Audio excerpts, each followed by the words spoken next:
My name is Pussy Galore. I must be dreaming. This is League Podcast episode 416. League versus Sean Connery. I'm Matt Durson. No, I'm Sean Hunt. Dr. Clay Inferno. All right. Very well. Welcome back. Before we get to the fun stuff. There wasn't a lot of applause there. I gotta send that joke back out to the writer's room. Yeah, I know. That was kind of. It's the best of times. It was the blurst of times. The blurst. We have the best writers on the show. The best, to tell you. Yeah. Anyways, even though we're having a few yucks, I do want to say I'm gonna pour one out, and I don't mean this like frivolously, but pour it. Hail to the king. We're all Marvel guys. Chadwick Boseman passed away. Obviously, best known for the Black Panther, but obviously all his other film roles as well. Jackie Robinson, 42. James Brown, Thurgood Marshall. Yeah, it's very sad, very sad. And I know, John, obviously you sort of have a personal colon cancer. Well, we all do. Yes. That is personally affected my family, the cancer. That particular cancer. Other cancers as well. I mean, we've got a whole smorgasbord of cancer in my family. So. That's all around. 3. All around. That's really a horrible thought. I'm sorry. So. Well, anyways, it's sad.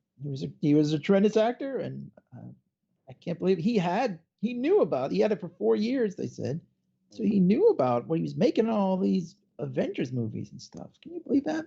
He got in like Black Panther shape to do, and wow, I mean that means that he knew that it was like important that he do the art, that he do the work, that he do that and shine ever so brightly on his brief stint here. I mean, he's younger than all of us combined.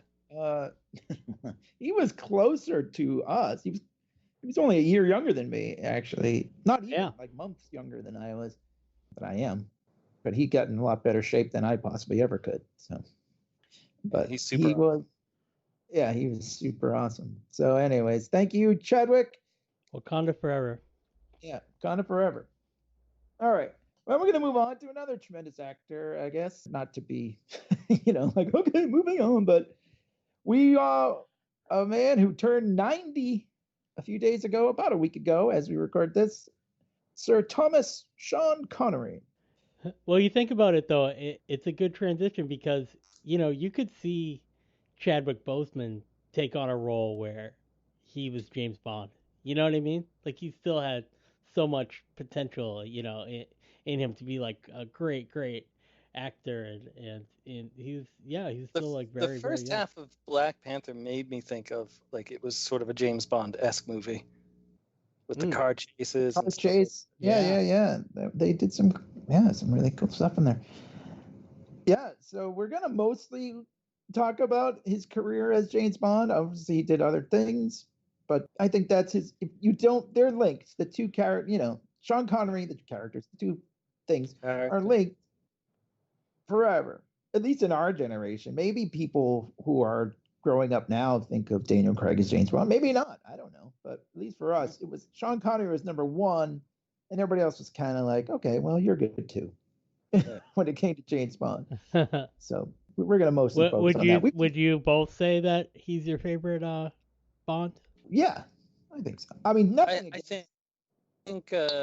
think in terms of like since he established the character in that sense, I think he was the best because he had sort of the best movies. Although I mean, best versus favorite or whatever, however you want to rank it. It's sort of like how yourself. I know that like Empire Strikes Back is the best Star Wars movie, but I still tend to watch Revenge of the Sith more. Yeah. No, I know what you mean. Yeah, I mean, I like Roger Moore too. I think Sean Connery is the best. He had the best run for Bond movies, but I kind of like Pierce Brosnan the best. But he could have sort of got shafted with some shitty scripts, Yeah, that's true. But those were the kind of scripts we were eating up at the time. It was the style at the time. Yes. Yeah, which was the style at the time. Yeah, and I mean, Daniel Craig is is having a great run and whatever yeah, and he's too. great. I mean, you have to. It's like Michael Keaton as Batman or anything. Like Sean Connery was the first one, and everyone will henceforth be compared to him. And I think Goldfinger is just one of the most memorable things from my childhood when I saw that on TV. I thought someone really did get covered in gold and died. Like I didn't. Wow, I was so young that was that like method acting. They killed that. I thought I thought that was like a real thing because it was just so colorful and like all the stuff I saw from James Bond. I have James Bond memories like I have Star Wars memories. It was always on TV. Yeah, that's a good point. I first got into the Bond films back in '85 when View to a Kill came out. So we used to go up to the video store, the one that Durst and I eventually worked at, and they had all the Bond films. And I went through all the Roger Moore ones first because that was the Bond I knew. And then I went further back into the Connery ones. But Goldfinger, I think, is my favorite Bond film. Wasn't that at one point, like, as far as if you adjusted for inflation, that was like one of the highest grossing movies? Yeah, I think that and like Thunderball, I think made more than Goldfinger, and it was like the highest grossing Bond if you adjusted for inflation up until Skyfall. Yeah. All right. But like Goldfinger is the one that kicked off like the whole Bond mania. Like Beatles mania. Yeah. Just like he says in Goldfinger, he's like, that's as bad as listening to the Beatles without earmuffs. All right, so there's a few things I want to talk about before his not we don't have to get too much into his early life, but I like the fact that his nickname as a teenager was Big Tam. Wow. So and apparently he claims to have lost his virginity at 14. Good man. That's like 15 years before you, Durst. At least. There's that bar. There's that bar downtown called the Tam. Does that mean something in like Scottish or something? If it's not Scottish, it's crap. Yeah, but Big Tam losing his virginity at 14. I mean, he must have been big. Okay. Let's look under the kilt. At 16, he joined the Navy, the Royal Navy in Scotland. 18, he started bodybuilding, and he became like all buff. Yeah. He was like a Mr. Universe. This guy had quite a life even before he was James Bond. And he started in theater, a lot of minor roles. And I remember you used to always tell me in that video store that we worked at about Darby O'Gill and the Little People, because we had that on the shelf in the Disney section. That's the flick that got him the role. And that movie itself is sort of like a marvel of forced perspective, matte paintings, like all done in camera effects. Matte painting. Yeah, like matte painting. My paintings. But if you ever watch the movie, I don't recommend watching it because I don't like musicals, but I would recommend watching it for the effects work in it. It's incredible. Like they would like have the guy sitting on steps, and then they'd have the other guy like 25 feet behind him sitting on steps that lined up just perfectly in the shot. You know, all that sort of stuff they did in the Lord of the Rings movies and shit. You can watch it with earmuffs. Yeah. And Dorf on Golf. You know? Just like that. So that was 1959. That was his first. And then in 1962, we had Dr. No. Dr. Clayton for No. No. As also like to say. Now, I want to say this is how I'm kind of going through each of the movies to do my journey through the Bond is which I had a better term for. Trekking through Trek. How about bounding? Bounding through Bond. I like that one. Bounding through Bond. I'm gonna have to keep that one for the hashtag. Hashtag bounding through Bond. All right, here you go. But I've been reading the books in order, and if there is a movie related to the book, no matter how, if it's the first one was Casino Royale, so that was easy. But Dr. No is actually the 6th book. It's interesting that they didn't start, with Casino Royale or whatever. Casino Royale, I think those rights were all there are all sorts of weird rights issues behind the scenes because Fleming was essentially just Like, oh, you won't make it. No, I'm gonna try to do my Ian Fleming. I used to be able to do it. Out now, head out. You won't. I can't do it. Fuck it. He just like anyone that'd be like, we want to option your rights for a movie. He'd be like, here you go. And so he did that with Casino Royale, and there was a Casino Royale TV movie where he was where he was like Card Shark Jimmy Bond or whatever, and he was played by an American, and that was how a whole big mess happened with Thunderball, because he started to write a movie with Kevin McClory, and then things sort of stalled for some reason. He's like, well, I'll just take that idea and turn it into a book without getting permission from the other guy. So then they sued, and there was a whole big thing, and then Kevin McClory got the rights to Thunderball, and that was why you got your Never Say Never Again and stuff, and that will just keep popping up throughout the Bond films up until McClory dies, essentially. Right. But Dr. Inferno, the 6th book, like that's a big jump from the first one to that. Yeah. But he has the 4th book, the 5th, the 6th, the 7th, the 8th, and the 11th book. Well, maybe some of them just weren't that cinematic. I don't know. Well, I mean, there were titles like James Bond in New York. Well, you can't turn that into a movie, And they would take titles and include them into some of the movies. Like there was like a short story, Property of a Lady. They put that in like Octopussy and things like that. Well, Ian Fleming, speaking of, he wasn't even sold on Sean Connery. He said he's not what I envisioned. What I envisioned, or whatever. I used to be able to do. Rarely now. I could do my Ian Fleming, but I can't do it anymore. I haven't done him in a bunch of years. But yeah, he was more of like, I want David Niven to play him. Right, who did play him in Casino Royale. Right? The other Casino Royale. The other Casino Royale, yeah. Like the other Superman 4. Yeah, exactly.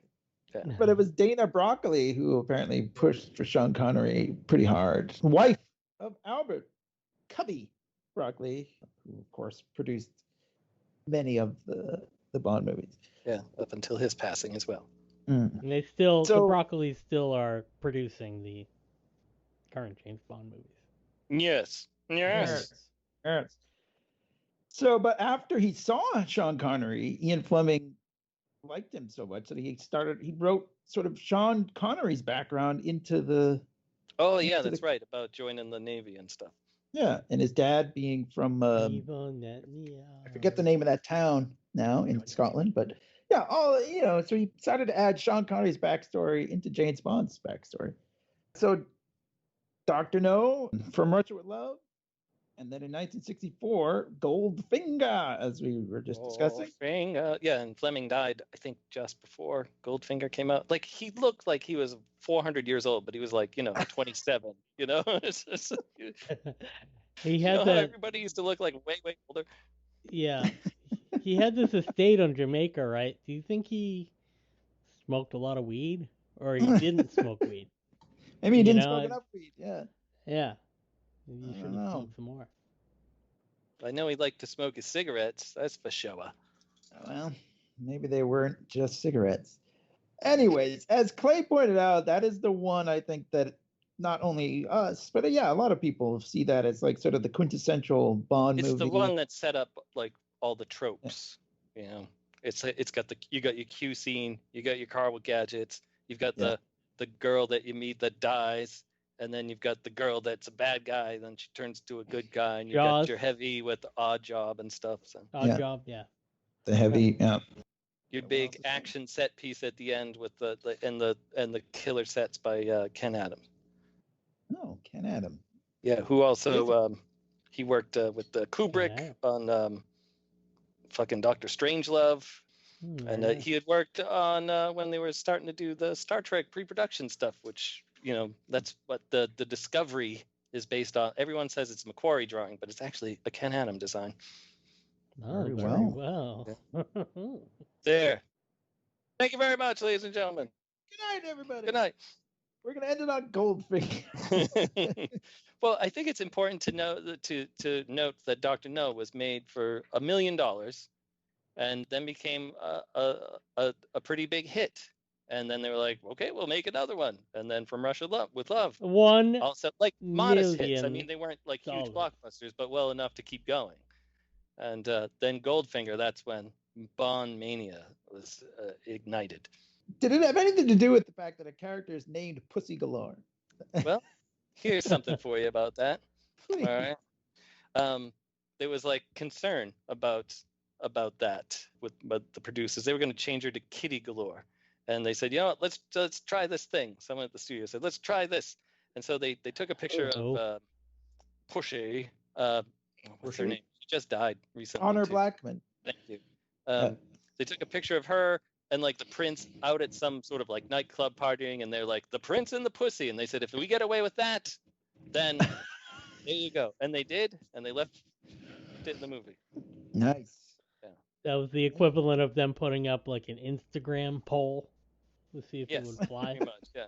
Well, it definitely worked. I mean, like we said, that's the one. But only a year later, Thunderball in 1965. All these movies were just coming out like, 62, then 63, you got your other one, 64, you got that one, 65, you get Thunderball, and finally, I think there's a little break between Thunderball and You Only Live Twice. Yeah, that was 1967. Yeah. So they took 2 years. But meanwhile, Sean Connery is also making other movies in between. Yeah, he did like a Blake Edwards movie or something in there, and yeah, he did Marnie in 1964 along with Goldfinger, and then he did a movie called The Hill in 1965. I mean, he was all over the place.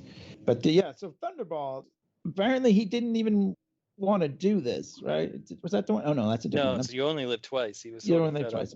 Yeah. But like at this point, I think the celebrity and the typecasting is beginning to weigh on him. Like after Thunderball, which that Thunderball is sort of a mixed bag. I think it's got some really great lines in it. There's like a part where he's like skeet shooting with the bad guy Largo, and he's like, that gun looks more like James Bond says something. He's like, that gun looks more fitting for a woman. And then the bad guy's like, you know a lot about guns, Mr. Bond? He's like, no, I know a lot about women. I think that's a great one. Well, apparently Terrence Young, the director of Thunderball, who also directed Dr. No and From Russia with Love. He and Sean Connery really got along. Terrence Young sort of took him under his wing. Yeah, in the he's early like, days. we're gonna make you into this character. Yeah. You're gonna get these suits, and you're gonna like be in them all the time. You're gonna sleep on them. You want to look as though you are comfortable in them. Wow. I don't know if he really slept in them, but that's the story. But I mean, that probably helped Thunderball too. But Sean Connery should probably touch on that a little more. He hated by the time, after this, he got so sick of James Bond. He said, "I'd like to kill him." He didn't like being recognized in public as James Bond. He didn't want people yelling, "Hey, there's James Bond," and stuff like that. Yeah, I guess his friend Michael Caine, aka Alfred, aka Hoagie from Jaws: The Revenge. Yeah, he's probably more. He said, don't mention it. Don't bring it up. Just run into my buddy Sean. Don't. Right. So I mean, it's kind of an interesting. I mean, I guess I get it, but it's also a little. I guess his thing was when they were in Japan filming You Only Live Twice. He went to use the loo. And then a bunch of like reporters followed him in, and they were like taking pictures. He's like, I can't even take a dump without all these people around me. And there's not a toilet here; it's just a hole in the ground. I don't know what to do. Get out of here! What am I supposed to do with this? What are these shelves? Why are there 3 shelves? I don't know. Get out of here! Anyway, so You Only Live Twice, 1967. Then takes a little break. Quits. He's like, I'm done. That's it. No more. And in between 1967 and 1970, when he goes back and does Diamonds Are Forever, he ages about 15 years. Wow. He just looks like, whoa, who's this old man, Oh, I guess maybe that's why he quit. He's like, I'm going to get old really fast doing this. I think he looked better in Never Say Never Again in 83 than he did in Diamonds Are Forever. I just came across this poster of Diamonds Are Forever, the painted one with the little Robbie the robot and big claw hands. It's pretty awesome. The moon buggy, yeah. And then the Diamonds Are Forever, forever, forever, forever, forever, forever. Is that on the poster too? Oh yes. Yeah. Like the thank you on on a convenience store bag. Forever. Yeah. And Bruce Glover is one of the henchmen in the movie who is Crispin Glover's dad. Oh, He plays very like well. very like they don't come out and say the two henchmen in it are gay, but it's really obvious that they are. Oh, Does okay. that make this canon in the Back to the Future universe? It's his dad? I don't think he's George I don't- McFly's dad. Yeah. Oh, he's sure. Why not just? No, because he gets like burned and tossed over the side, so I don't think it counts. I just pictured exactly what that must have looked like in this movie, and I hope I'm right. Just a wrapped do up wanna go mummy back a on minute. fire. No, but not quite. But maybe I'm wrong. I think he actually gets a wedgie and gets like thrown over, or they Melvined me like in Bill and Ted's Bogus Journey. It's something like that. I can't remember Yes. now. It's been a while since I've watched the movie, and it's one of my least favorite Connery movies. I do want to mention. And it's I know got the guy who plays Blofeld is the guy who's in Rocky Horror Picture Show. which one? Like the main narrator guy. Oh, okay. I do want to just say, and I know this isn't the George Lazenby podcast, but you should check out On Her Majesty's Secret Service because it's actually a good movie. And then check out the Becoming Charles Bond Gray. documentary about George Lazenby because I It is do also- feel that I wish Lazenby had hung around for a couple movies. It would have been nice to see him do his take and grow into the role. But one and done, Bond. he didn't even Also- want to do it. He Yeah. didn't even want to In do and another out. one. No, It's good. Yeah, weird. directed by my old man, Peter. Yeah, Peter R. Hunt. Hunt. Yeah, I love that. So, but yeah, I mean Your old man? You have a lot of dads, dude. Yeah, I know. I've got at least like 3 of them. You have a lot of dads. And there are connections to my Japanese dad in You Only Live Twice because a couple of the actresses appear in Godzilla films with Mr. Takarada, All right. specifically Very well. in King Kong Escapes. Anyway, so after Diamonds Are Forever, he does apparently one of our friend Lee Mansfield thought this was the dumbest movie of all time, Zardoz.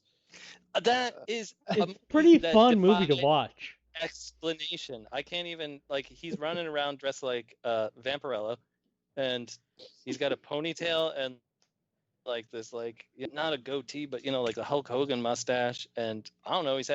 I can't even explain it. There's the giant thing shooting guns out and going to There's see no his penis. explanation for that movie except for that it's Oh. kind of great. My friend Bass when I was in college was like, dude, you gotta watch this movie. And we literally rented it from Blockbuster or something. And I was like, holy shit. That was the perfect art school movie. Yeah, the Lee Mansfield connection I have with it was Lee's mutual friend Andy was the one that's like, dude, you have to so I got it on Netflix when they'd still mail you out the DVDs.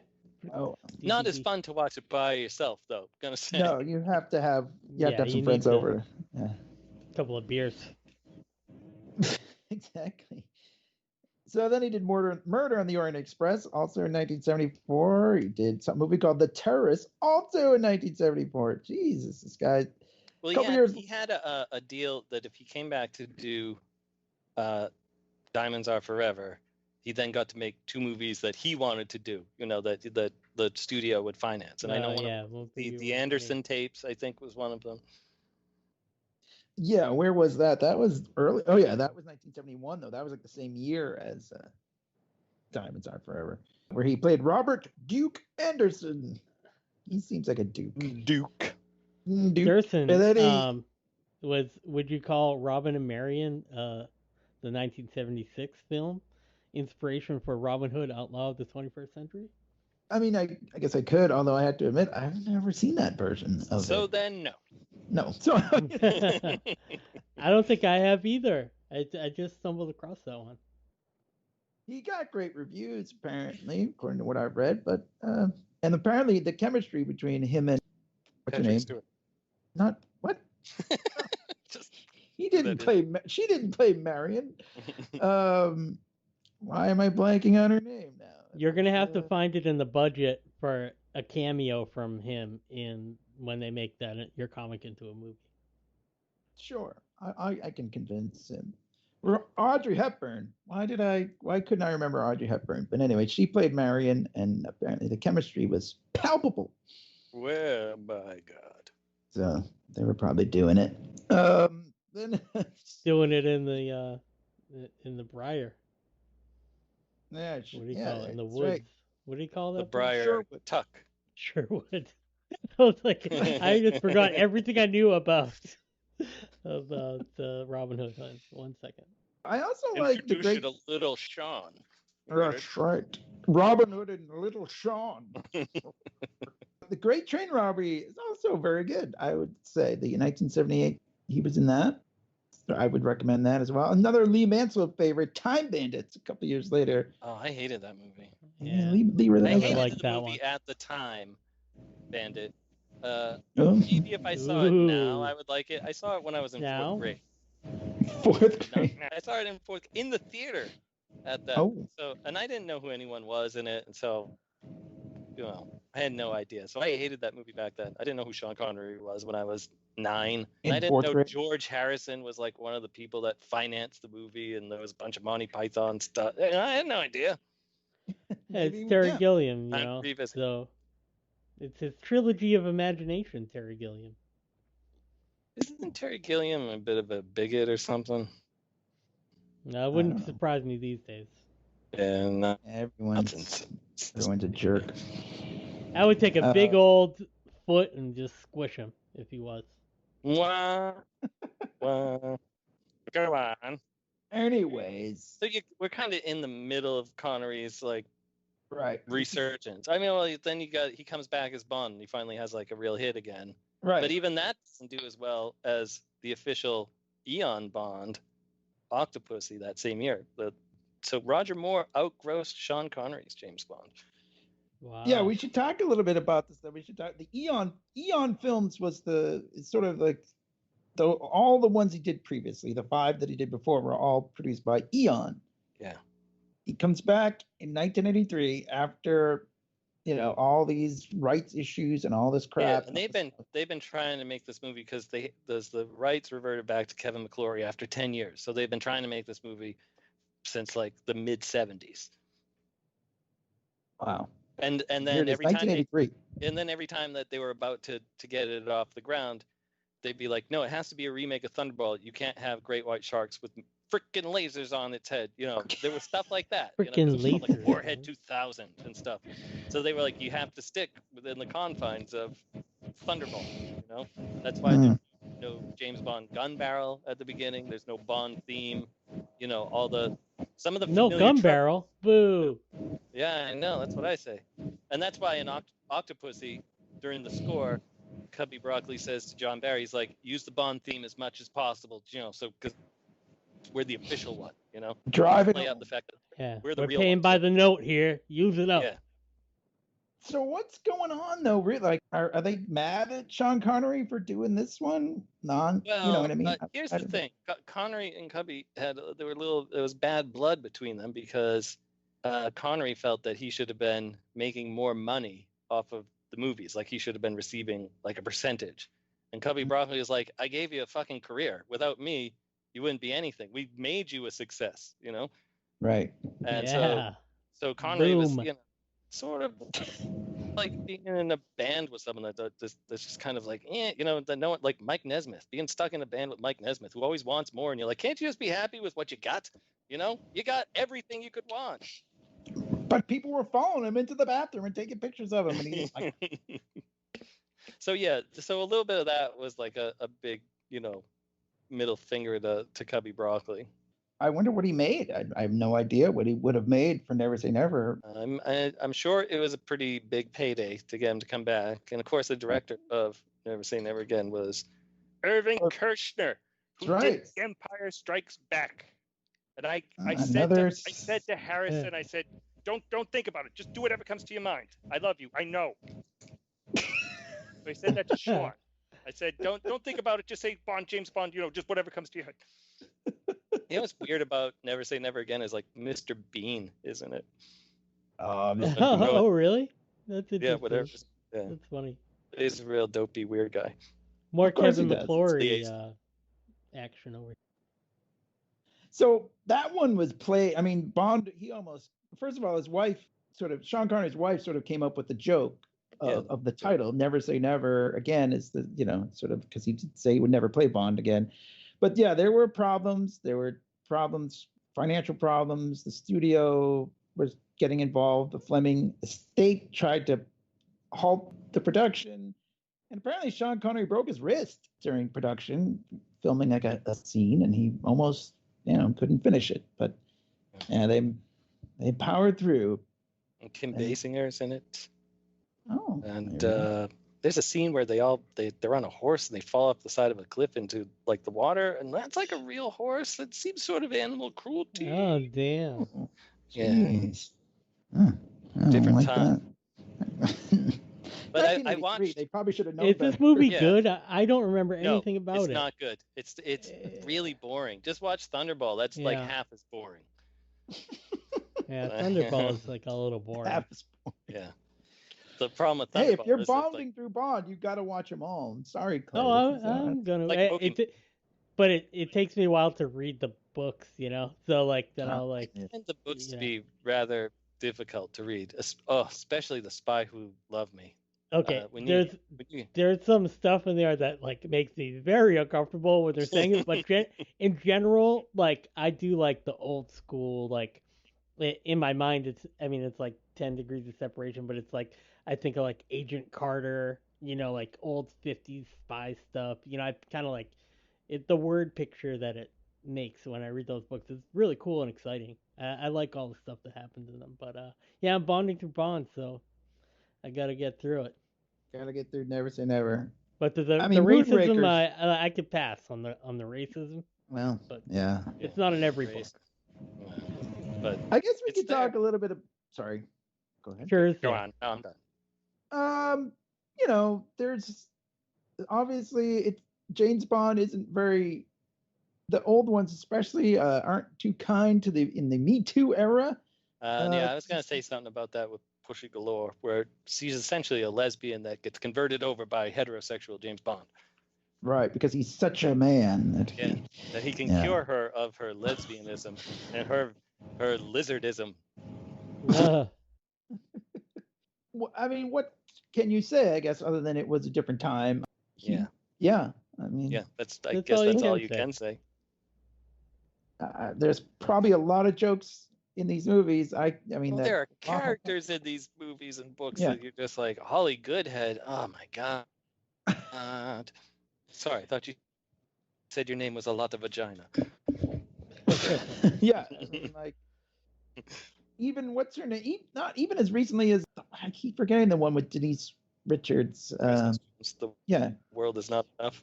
The world is not enough. Christmas only comes once a year. It's one of the worst jokes in any movie ever. They're like, let's name her this just so we can say that joke. And that was in like the 90s. That's 1999. Yeah, they should have probably known better by then. But it's James Bond, so whatever. But if you're gonna watch these movies, take all that stuff with a, You gotta keep that in mind, that you're gonna run into some of that sort of sexism. Yeah. And maybe a little racism. They downplay racism stuff in the movies, although that Live and Let Die gets a little like got Yaphet Kotto as the bad guy in that one. I'm Mosley. He's pretty good. He's great in everything. But so I mean that's it for Connery and Bond, though. He finally Never Say Never is the last one, except he does come back to do the voice in a video game from Russia with Love video game. Oh, really? Yeah, in 2005. So that's pretty good. I'm sure they gave him a fat check, so it was easy to just do the voice. But I wonder what that game is like. I don't think it did well, as I recall. I remember people being disappointed with it, but I suppose that GoldenEye being like the real first-person shooter video game that every other game is compared to, and everybody's like, GoldenEye, so awesome. So every other James Bond game is going to be lame, apparently, compared to it. Right. But he does a lot. I think but he's also starting to get kind of old. I don't, you know what I mean? He starts to like play. I said, he was like an old man in 1970. So yeah. So in the late 80s and early 90s, he starts to play like the old sort of father figure character. He gets that down pretty good. you're the man now, dog. Yeah, he's the Dragon Heart, right? But Highlander, it's like sort of the start of his like, I'm the old, geezer. The wise old. No. Let's call him an elder, not an old man. All right. Elder is someone who's elder respected. is the preferred term around here. Yeah, that's right. Some of us are there. Some of us are inching toward being the elder. It's an all elder relative. Some of us are racing towards it, not even inching. An elder is someone that has some wisdom. An old person is just an old person, you know? They're like, look at that old guy. Why does he still have his blinker on? That's an old person. They're ones that don't have anything to offer. But an elder will teach, and they have something to offer. Right. Well, he had a lot to offer Kevin Costner in The Untouchables because he won. Sean Connery earned Best Supporting Actor. His only Oscar. That movie. I do love that movie too. And without Sean Connery, that is just sort of a pretty lame gangster movie. But I tried to get Stacy to watch it when we were watching a lot of like Boardwalk Empire and stuff. I was like, you gotta watch this, and I think she fell asleep like 5 minutes into it. Yeah, I mean, I don't know. I tried to get Rachel to watch it too. Or maybe not tried, but I said, oh, I like this movie, and I watched it a little bit, and I don't think it's not of interest to her. But I love David Mamet. He writes a great script, and Sean Connery. Say it like you should say it. Mamet. It's Mamet. Sorry. But like there are so many lines like that are sort of still famous. He like brings a knife to a gunfight line and stuff like that. I mean, like it is such a great script, and Sean Connery just brings it to life. In fact, it's kind of funny in a way because there's also a lot of it's a period piece, but there's a lot of racism in there too. He uses the word "wop," "dago," and stuff like that, which is obviously don't do that, kids. But all over Godfather and stuff too. I mean, it's just kind of like can't, just the way they talked back then, I guess. But yeah, if you want to make your business see The Untouchables, it's a fun movie. It's got a great cast, and especially that famous scene with the baby on the carriage and going down the stairs. Yeah. But then he does a lot of just like sort of like the Presidio, and I don't know. I do want to talk about Indiana Jones and the Last Crusade for a minute because he plays Harrison Ford's dad. And they're only 12 years apart. Yeah, like 10, 12 years. Yeah. But he is looking pretty old. I mean. Yeah. Let's be honest that if you were to put Harrison Ford and Sean Connery at the time next to each other, you'd be like, yeah, you totally can see that's his dad. But did I read this correctly? He was voted the sexiest man alive in 19. Oh yeah, I forgot about that. The same year he plays Harrison Ford's dad. Doesn't mean you don't need to be young. You can be an old man. You can be an elder. Yeah. You can Hugh Jackman. I think Sean Connery is probably old. Well, okay. He's 90 now, and so in 1989, I guess he was late 60s, so he's still older than Hugh Jackman, right? I mean, am I getting my math? Is my math right there? Did you say 1989 he was sexiest man alive? So in 30 years, we say he would have been 60 then. Okay, 60. I'm sorry. Yeah. So, okay, Hugh Jackman's clip. But again, 60 back then, 60 now, it's totally different. Right. Sort of like, J-Lo 50 and, someone who was 50 in like the 1970s is just a totally different sort of 50s now. Right. I mean, J-Lo looks better now than she did. At 20. Hugh Jackman, 52 on the age check-o-meter. Oh, there you go. So he's still in the prime though, because in the 90s he was in everything a lot. Yeah, he does not take much time off. I mean, Rising Sun, Good Man in Africa, Just Cause, First Night of the Rock. Welcome to the Rock. Medicine Man, that's right. I forgot. My friend Jobless Mike would always be like, I found the cure for cancer and now I've lost it. That was in one of our trailer tapes. Yeah. In that video store again. Directed by John McTiernan. Trailer tapes. Yeah, we had that movie. You'll love this. And that just would show trailers, that looped for endless hours. I was just thinking about how awesome it'd be to have those. They probably have them on YouTube somewhere. I'm sure they do. These were very particular company that put them out. I wouldn't even know where to look. Yeah. Although just ask the Red Letter Media guys. Yeah.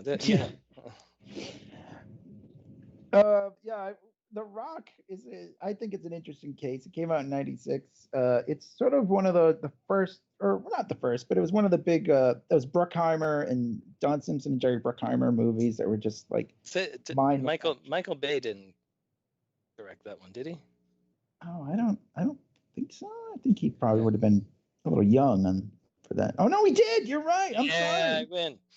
Good job. Thank you very much. Yeah, you win. That was the one with like Nicolas Cage is, like, oh, I don't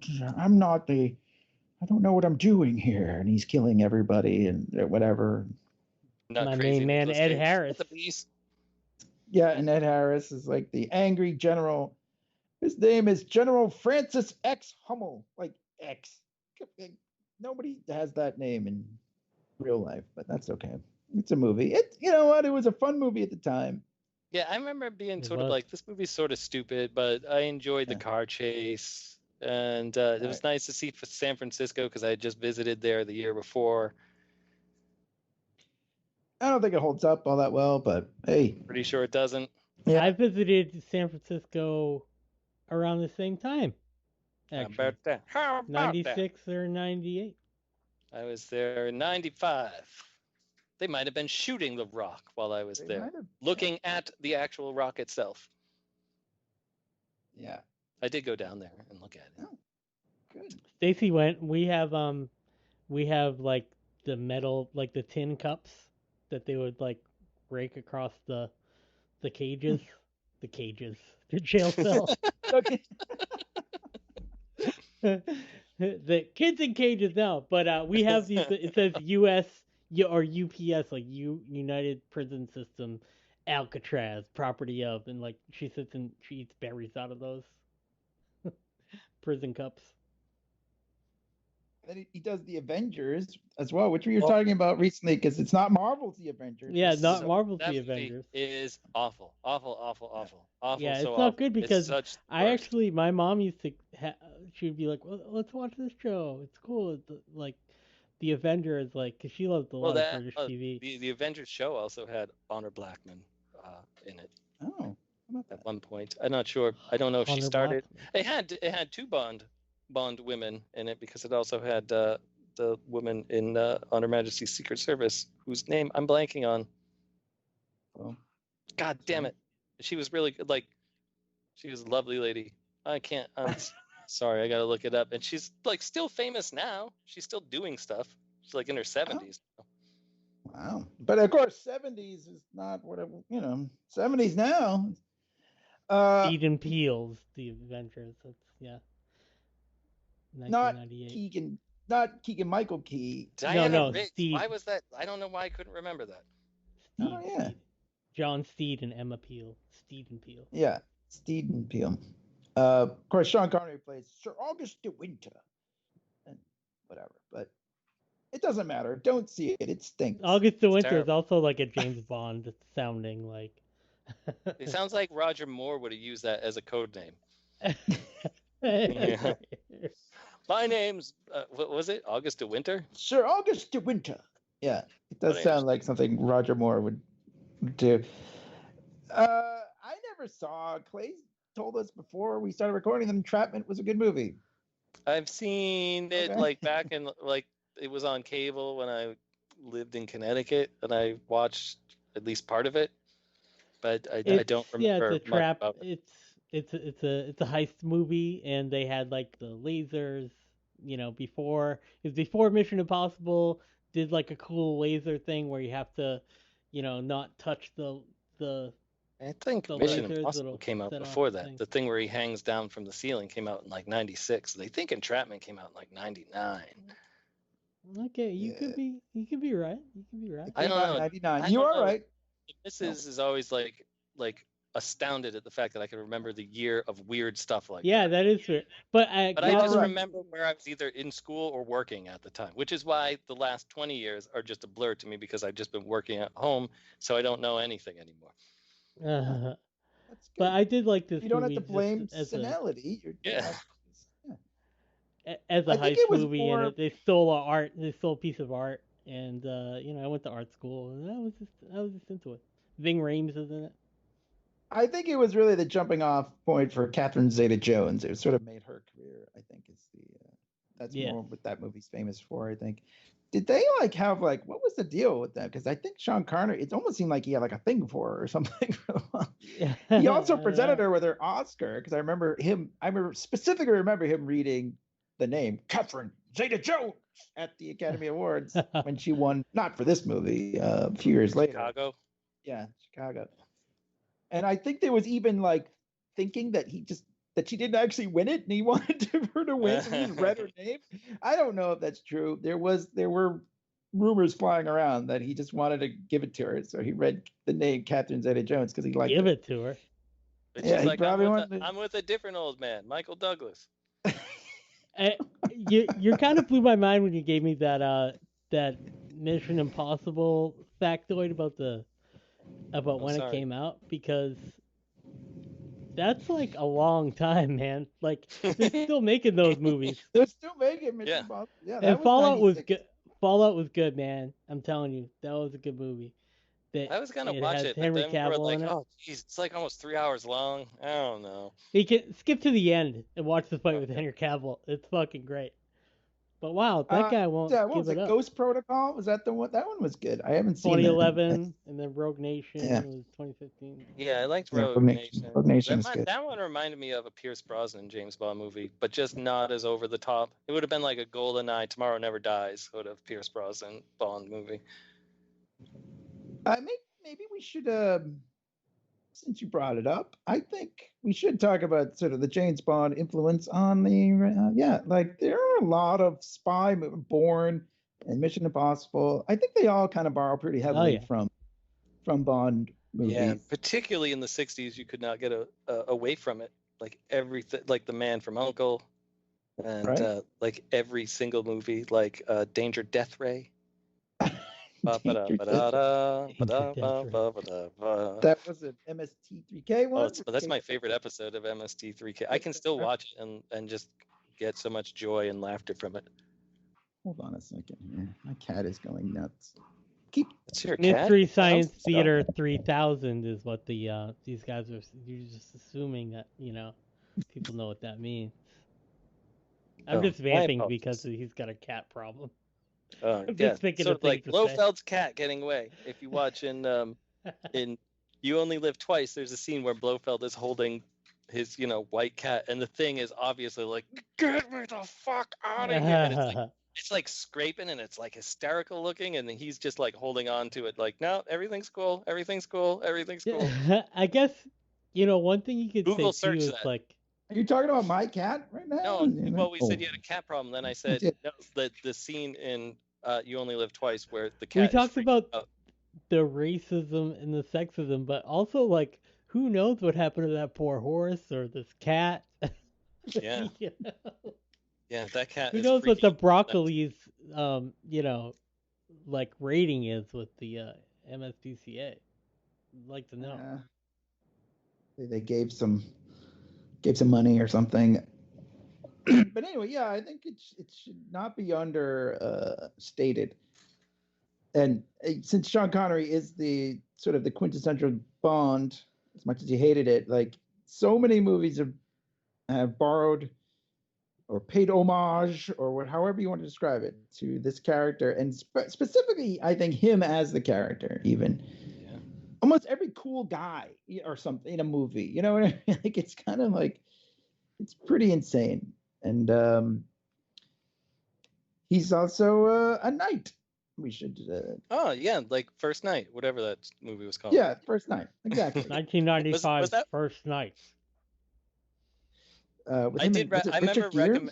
Yeah, I remember recommending that movie when we worked at the video store to someone, not having seen it, and the guy loved it. It might have been Sissons. Yeah, he loved everything. I'm almost a sucker for for one of these kind of movies. Well, then I finally watched it, and I was like, this movie's awful. Why? How did I recommend this thing? It's so bad. King Arthur movies, I always recommending movies sometimes just to get the customer to leave. Oh yeah. I would, if they were like the only person. I could see the both store, of you be like recommending shit like maliciously too. Like, oh, this is great. I never did it maliciously. I never did it. Like I just did it. Based I wouldn't put on, it past the trail looked okay. Yeah, if I didn't know it or if I didn't like it, I would just be like, "Oh, I haven't seen it," which was actually what we were told to do. So I actually did what I was told to do in that instant. For a change. Unless I really hated the movie and I liked the person, I'd be like, "Oh, look at, don't rent The Stupids. Don't waste your money on that." Richard Gere is Lancelot. Yeah. So to be specific, but Sean Connery is a real knight, is what we're saying. Yeah, he was knighted in the year 2000 for his services. In the year 2000. But he was also, so get this, not only was he voted sexiest man alive in 1989, he was voted sexiest man of the century in 1999. Wow. Wow. I mean, it's a lot to live up to. I know. I mean, I was alive. Why wasn't I voted sexiest man in the century? Well, you hadn't done 5 Bonds yet. You were only on your second one. Yeah. So the math is, in 1989, he was 59. Right? So yeah, you said 60. And then 1999? 69. Yeah. But I mean, they're voting it on the whole century. I mean, right. So. Yeah, and he was Mr. Universe. Right. We had the Sean Connery cutout from The Rock with the display at the video store that I took at one of my band's shows at the Middle East. So I have Sean Connery next to me, pointing a gun at everybody right behind me during that whole show. That was yours? That was mine. Can you imagine if we still had it? That would be something. 25 years ago. We both had the sexiest cutout of. I have a little side that sort of ties into that in a weird way that I haven't thought about in like 20 years. But I tried out for this band and I was going to be replacing their drummer, but their drummer and them were still on good terms, but he had fucked up his hand, so he couldn't play anymore. And, so they had me like, go meet him over at his place and he can run you through some of the things. And then I walked into his house, and he's older than I am. So at the time, I'm in my mid-20s, I guess. So he'd be like 29, 30 or so, and he was living in his parents' house. And then we went into his bedroom, and his entire room was just covered in Michelle Pfeiffer stand-ups and cutouts from movies, and that was like the weirdest fucking thing. I was like, it made me think of that Mystery Science Theater where he's like, "What's with all the underwear, Servo?" Oh, I collect them. That's like a friend of ours who just buys a lot of weird stuff at yard sales and stuff. But I guess this guy just mostly focuses on Michelle Pfeiffer. Yeah. Wow. Yeah, that was a lot of Michelle Pfeiffer stuff. Jeez. Good for him. All right, so meow. I mean, hey, yeah, you could do worse, I guess, than Michelle Pfeiffer. Yeah, I was just like, I felt bad for him, sort of in a way, You're like, does this come with the drumming position? What's that? Did you have to adopt that to get in the band? That's why it didn't work out. It was because I was like, I'm not doing this. I got too much of my own crap already. I can't just add a ton of Michelle Pfeiffer stuff to my already. I'm kind of more of a Halle Berry kind of Catwoman. No, man, no. Halle Berry wasn't even Catwoman at that point. We'll go with Julie Newmar. Julie Newmar. No, Eartha Kitt. Let's go with that one. Hello. All right, so upon receiving the American Film Institute's Lifetime Achievement Award in 2006, Sean Connery confirmed he retired from acting. Yeah, because he had such a shitty experience on The League of Extraordinary Gentlemen. Maybe he did. I don't know. What a dumb name. Yeah, I know. Those idiots. That was 2003. So he'd already been retired a few years. But he also said he would not be in the fourth Indiana Jones film because that one is going to suck. No, that's not what he said. But he said retirement. But he wasn't wrong. Too damn fun. So, I mean, good for him. We then should you go say, into though, Sean Connery's bedroom and it's all Catherine Zeta-Jones cut out. That's the joke I was going to make.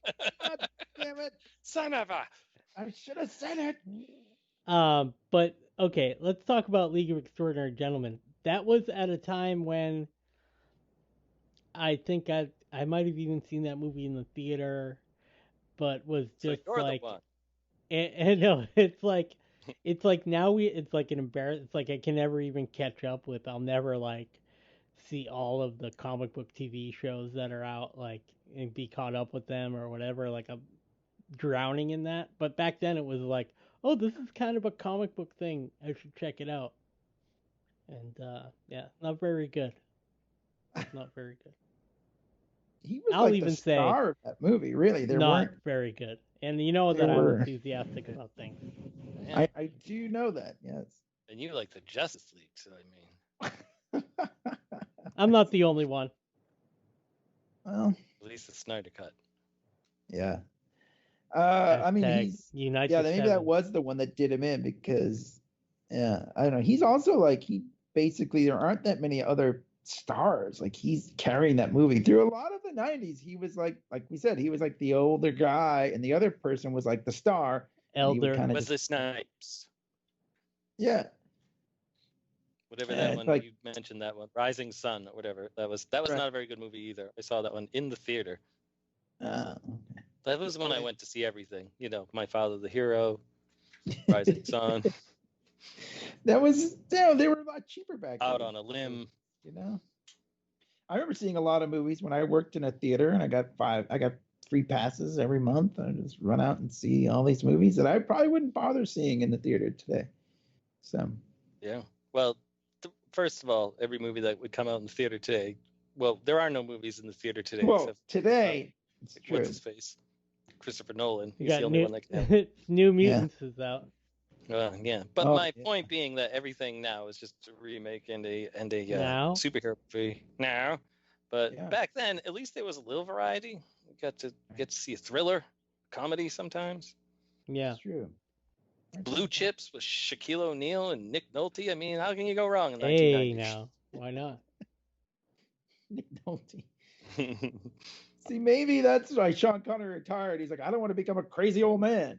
Yeah. Even though they portrayed him on Celebrity Jeopardy as such.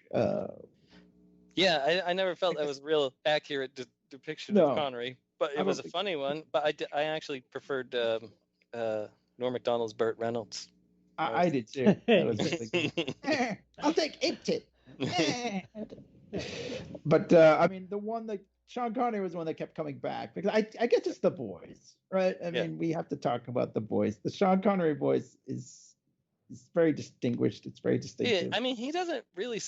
He must have been trying to hide his accent in the early Bond movies because you didn't have that thing going on back then. But as time went on, he got a little more shushy with his talking. Yeah, he was like, "Well, fuck it." And I guess like James Bond didn't technically be Scottish, right? He would be like kind of like a British guy, like more of like a Ray Fiennes kind of guy. Whoa! I'm just saying. They should bring Ray Fiennes into the Bond franchise. Yeah, they should. Idea. That's a good idea. But I mean, after all, he was in that crappy Avengers movie. That's right, with Sean Connery.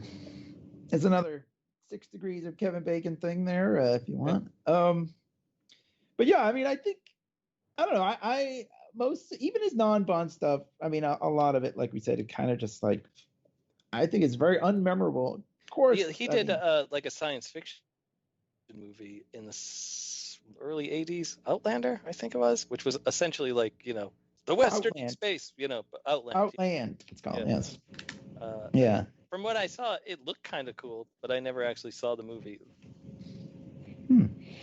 Well, there you go. Check it out. And that terrible movie Meteor. We did watch that on a bad movie night once, eons ago.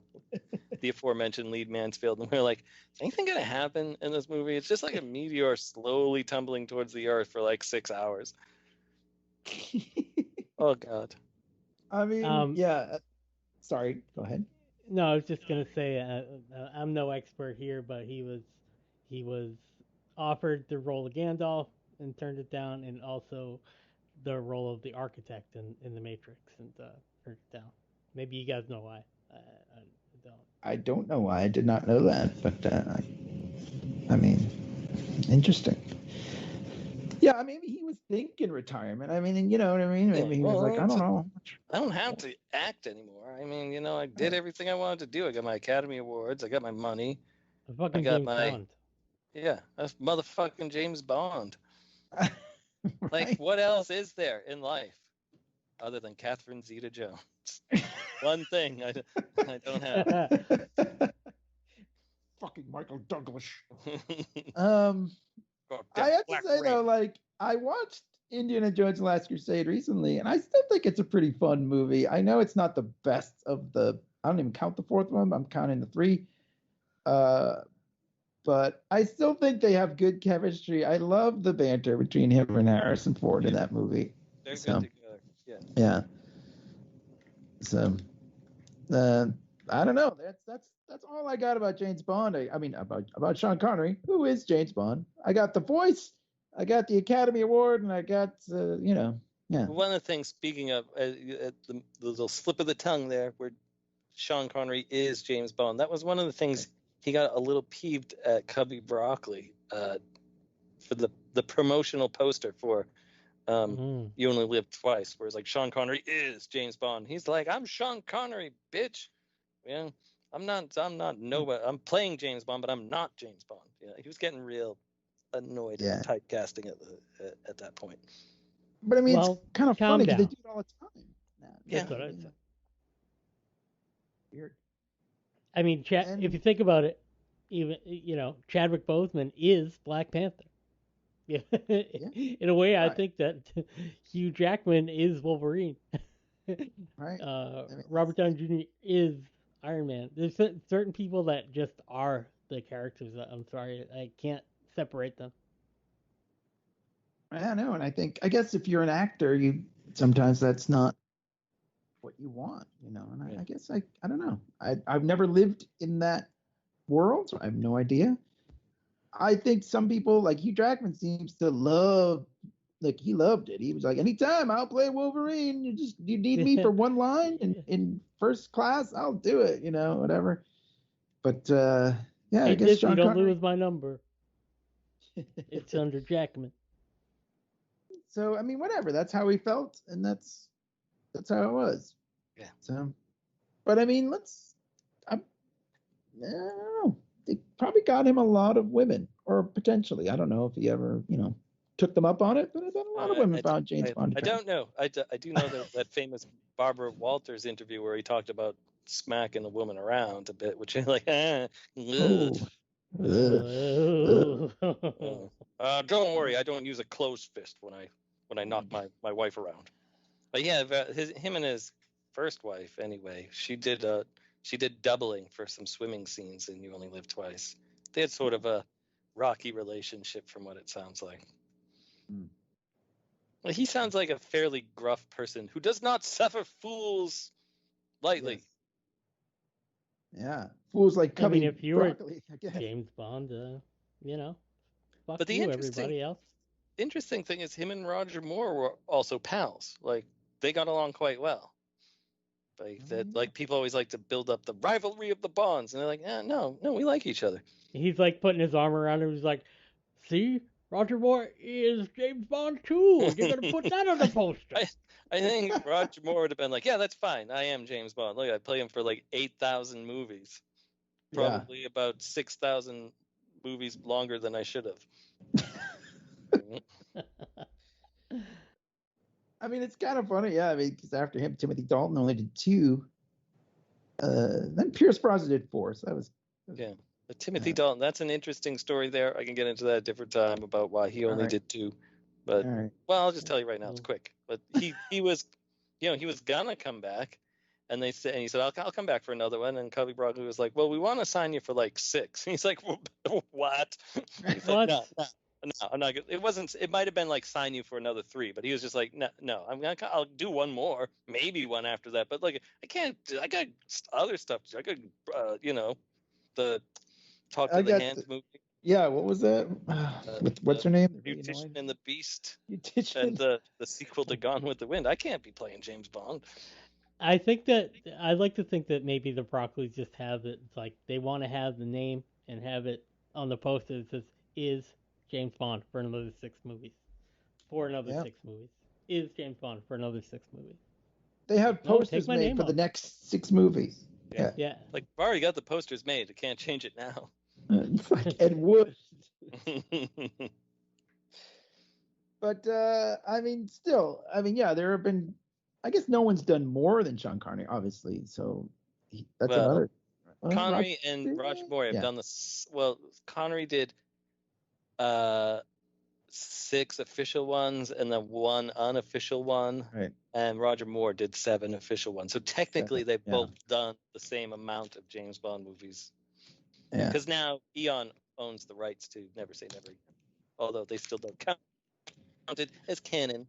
Oh, okay. Although Craig is actually the person that's been cast as Bond for the longest amount of years. Oh, interesting. Yeah. There were 4 years. He could stick with it and have a Mission Impossible fucking run. Jesus. Yeah, right? If they keep putting off No Time to Die, it could be it could be. Yeah, he could be James Bond for 25 years at this point. Yeah. Well, that's Sean Connery, I guess. I know that he might not have liked as much as we compared her to James Bond, but that's the way it is. Probably doesn't even care anymore at this point. Yeah. I would imagine at 90, he's probably just happy to be walking. Yeah. If he even is walking, I don't know. We've seen him in public lately.